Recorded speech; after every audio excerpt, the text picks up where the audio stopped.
নমস্কার, আমি স্বপ্না।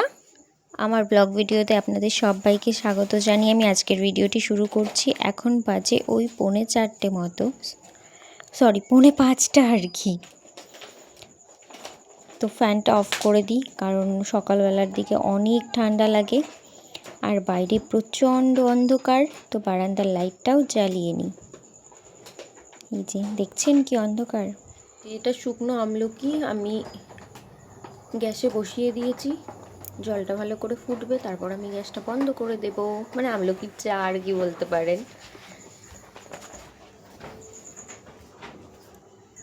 ভোরের আলো ফুটছে, কি সুন্দর আকাশটা।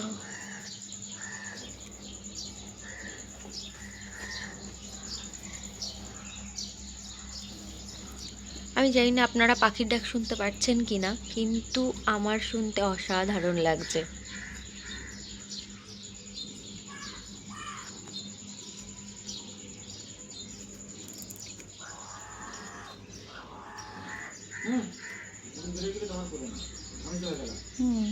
এই যে আমার আমলকির চা রেডি, আর এই যে সকালে ঘর মোছা হয়ে গেছে।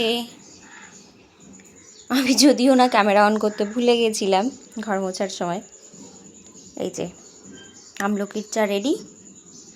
রান্নাবান্না কিছুই নেই, আজ ছেলের পরীক্ষা। কালকে রাত্রের অনেকটা খাবার বেঁচে গেছিলো, তো সেটাই খাবো সকালে, তারপর দুপুরে যা হোক কিছু একটা করব। আর আজ ওর প্রথম পরীক্ষা, তো ওর প্রথম পরীক্ষার কথা ভেবে আমার প্রথম পরীক্ষার কথা মনে পড়ে যাচ্ছে।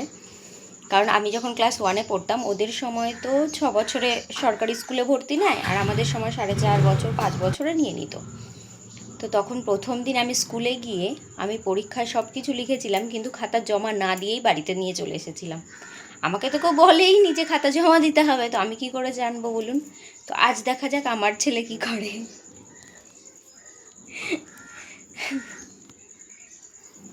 তো চলুন ওদের ওঠানো যাক, অনেক বেলাও হয়ে গেছে, ওর আবার স্কুলে যেতে হবে, ওকে রেডি করাতে হবে, ব্রাশ করিয়ে আমলকি খাওয়াতে হবে। তো চলুন।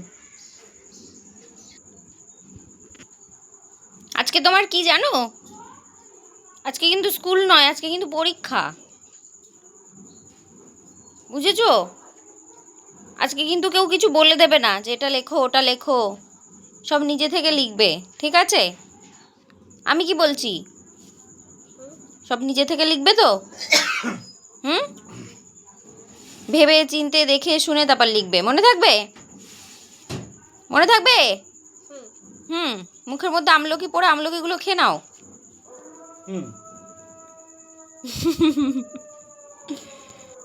এই যে আমরা বেরিয়ে পড়েছি বাইকে, আর ওর বাবা দেরি হয়ে গেছিলো বলে এত জোরে গাড়ি চালাচ্ছিল। আমি বললাম একটু আস্তে চালাও, পড়ে যাবো তো।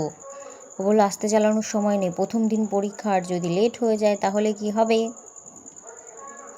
তো এই যে এক্সাম দিয়ে ফিরে আমি ওকে জিজ্ঞাসা করছিলাম যে তুমি খাতায় কী কী লিখেছো বলো। তো যখন জিজ্ঞাসা করছিলাম বলছিল তো হ্যাঁ এটা লিখেছি সেটা লিখেছি। আমি বললাম সব ঠিকঠাক লিখেছো তো? ও বললো হ্যাঁ লিখেছি তো। আমি বললাম ম্যামরা বলে দিয়েছে কিছু? বললো হ্যাঁ বলেছে। এসেছি এই যে নিম পাতা শুকোতে দিতে। নিম পাতার উপকারিতা তো আপনারা সবাই জানেন। তো আমি রেগুলার সকালে নিম পাতা খালি পেটে শুধুই চিবিয়ে খাই। আর এই যে এখানে সেই লঙ্কাগুলো, এখানে কুমড়োর বীজ।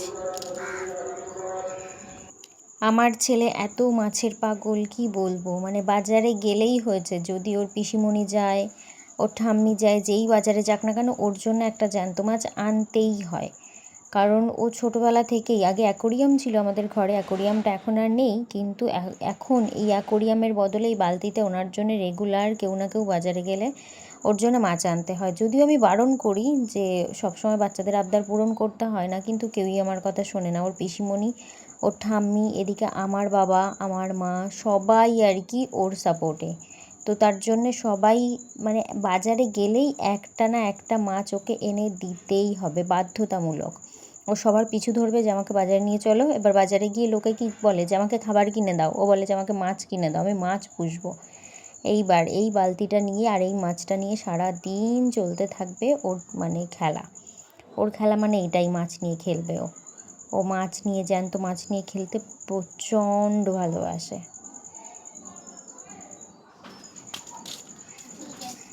কোথায় যাচ্ছ?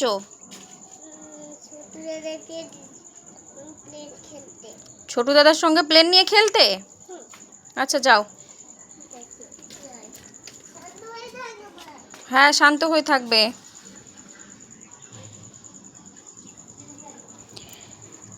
চলুন আমি রাধা নাম লেখা শুরু করি।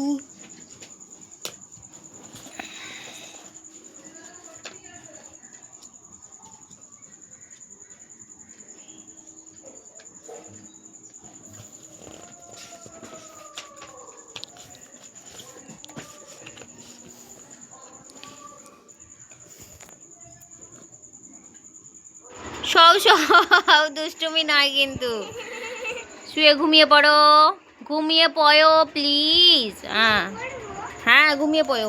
চোখ বন্ধ, চোখ বন্ধ। স্কুল থেকে এসেছো অনেকক্ষণ, এখন ঘুমিয়ে নাও একটু তাড়াতাড়ি। ঘুমিয়ে পড়ো, ঘুমিয়ে পড়ো মা। সেই তখন থেকে কেঁদেই চলেছে। ওর পিসিমণি মাছ এনে দিয়েছিল, সেই মাছটা কি করে লাফিয়ে চলে গেছে।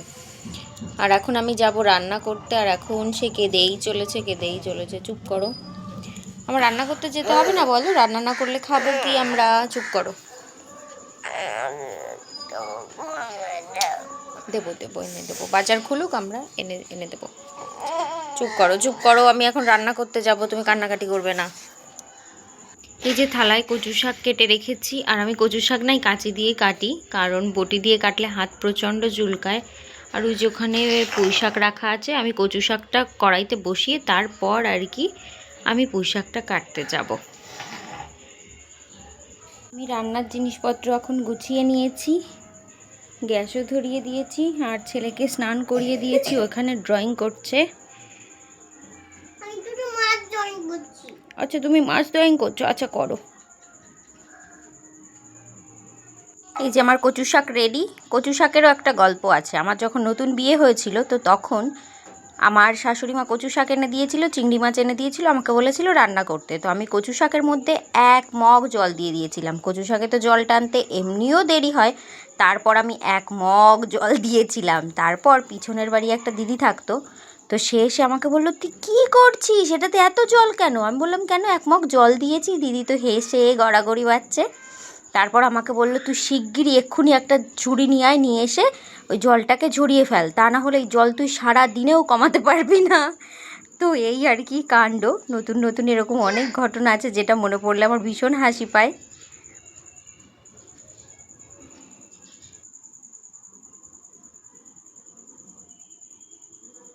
যে আমার ভাত উপর করা হয়ে গেছে, আর এই কড়াইটাতে, এই ছোটো কড়াইটাতে ফোড়ন দিতে ভীষণ সুবিধা হয় জানেন তো।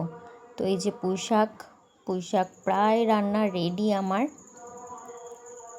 একদম মাখা মাখাও করিনি, একটু ঝোল ঝোল রেখেছি। আর এই ছোটো কড়াইটা কি কিউট, আমার ভীষণ ভালো লাগে। আমরা দুজনেই যে খেতে বসেছি, এই মেঝেটায় না এখানে কচুর দাগ লেগে কি যা না তাই অবস্থা। আর এই যে ভাতটা ছড়ানো বলে অনেক দেখা যাচ্ছে, আসলে ভাতটা কম আর গরম বলে আমি এরকম ছড়িয়ে দিয়েছি। আর অনেক বড় থালা। আচ্ছা সোজা হয়েছি। আর এই যে ওনাকে কচু শাক দিয়ে আর ঘি দিয়ে মেখে দিয়েছি। কচু শাক উনি ভীষণ ভালো খান, আর ঘিও সঙ্গে। এই যে আমি একটু ঘি নিয়েছি আর কচু শাক। তারপর পরে আর কি পুঁই শাক নেব। তো চলুন খাওয়া শুরু করি। চলো খেয়ে নিই আমরা, চলো খেয়ে নাও, খেয়ে নাও, খেয়ে নাও। লক্ষ্মী গণেশের জন্য পয়লা বৈশাখের শপিং করেছিলাম, তো সেগুলো আপনাদের সাথে শেয়ার করি। এর মধ্যে যদিও কাঁচা কিছু জামা কাপড় যেগুলো আমি ঢুকিয়ে রেখেছিলাম, এগুলো সব ওদের ব্যবহার করা, মানে পরা, এগুলো নতুন নয়, এগুলো পরাই আমি কাঁচা জন্য ওর মধ্যে রেখেছিলাম। আর আমি দেখাই ওদের জন্য কি কি শপিং করেছি। এই যে দাঁড়ান দেখাচ্ছি খুলে। এই যে গনুর 4টে ধুতি, এই যে লাল একটা, এই যে নীল একটা, সাদা আমার ভীষণ প্রিয় সাদা একটা, আর এই যে গোলাপি একটা। এই 4টে হচ্ছে মেয়েদের বেশিরভাগ মানে জামা হয়, কিন্তু আমি কিন্তু সমান সমানই প্রায় কিনেছি, যদিও মনে হয় গনুর জন্য একটু বেশি কেনা হয়ে গেছে। এই যে গণেশের ধুতি, আর একটা, এটা মনে হয় একটু ছোট হয়ে যাবে গণেশের। এই যে একটা লাল একটা গোলাপি, এই যে লালটা কি দারুণ না এটা। আর এই দুটো না আমি ম্যাচিং করে এনেছিলাম, যে দুই ভাই বোনকে একসঙ্গে পরাবো, গণেশকে আর লক্ষ্মীকে। এই যে সাদা ধুতি, আর এই যে হচ্ছে সাদা ঘাগরা, এই ইসের লক্ষ্মীর। আর এই যে বাটি প্রিন্ট ছাপার এই জামাগুলো, সুতির জামা। আমি সবসময় ওর সুতির জামাই পরানোর চেষ্টা করি, কিন্তু না মাঝে আমি একটা এই যে লিওন কাপড়ের জামা কিনেছিলাম। জামাটা দেখতে যদিও অনেক ভালো, কিন্তু পরাতে গেলে না একটু প্রবলেম হচ্ছে। কি হচ্ছে, পরাতে গেলে জামাটা না যতটা ছড়িয়ে থাকে ততটা ছড়াচ্ছে না, মানে সুন্দর দেখাচ্ছে না, কেমন দলা দলা হয়ে আছে, মানে এখানে কোচকানো ওখানে কোচকানো, তাই সুন্দর দেখাচ্ছে না জামাটা পরালে। কিন্তু জামাটা যখন কিনেছিলাম লিওন কাপড়ের অসাধারণ লাগছিল, কিন্তু এখন জামাটা একটু পরালে ভালো লাগছে না। তার জন্য এখন চেষ্টা করি যে সুতির জামা কাপড়ই কিনি ওদের জন্যে। এই যে এই একটা পিঙ্ক কালার, এই একটা সবুজ কালার, আর এই একটা লাল, এই একটা নীল। এই যে লক্ষ্মীর জামা, আর গণেশের ধুতি তো দেখালামই আপনাদের।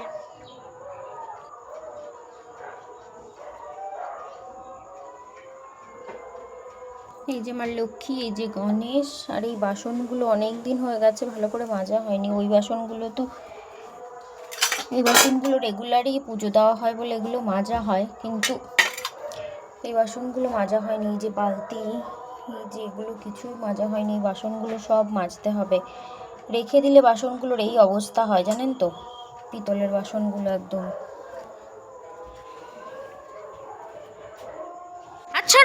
হাত ছড়াও মা, হাত ছড়াও। এই বোর্ডটা দেখে আমার ছোটবেলার কথা মনে পড়ে যাচ্ছে, কারণ এই বোর্ডগুলো এখন আমি জানি না কে কে দেখেছে। এই যে এখন তো এই প্লাস্টিকের বোর্ডগুলো সবাই ইউজ করে, আমিও করি এই বোর্ডটা ইউজ লেখার সময়। কিন্তু এই যে এই বোর্ডটা দেখে আমার ছোটবেলার কথা মনে পড়ে যাচ্ছে। 90 দশকের বাচ্চা যারা আছে তারাই জানবে যে এই বোর্ডে লেখার মজা আর কি। মানে এই বোর্ডটাই তখন আমাদের কাছে একদম বেস্ট ছিল, ঠিক আছে। তো তখন আমাদের তখন এই বোর্ডের, চুপ করো, বলতে দাও আমাকে। এই বোর্ডের ওপরেই আবার স্টিকার বা স্পাইডারম্যান কিছু একটা প্লাস্টিকের মতো জড়ানো থাকতো, সেটাই আর কি। মানে এই বোর্ডই ইউজ করতে হতো তখন। এই বোর্ডের উপরে স্টিকার দেওয়া থাকতো, কিন্তু বোর্ড এটাই ইউজ করতে হতো। এই যে এখানে চাপ দিয়ে তারপর খাতা রাখো।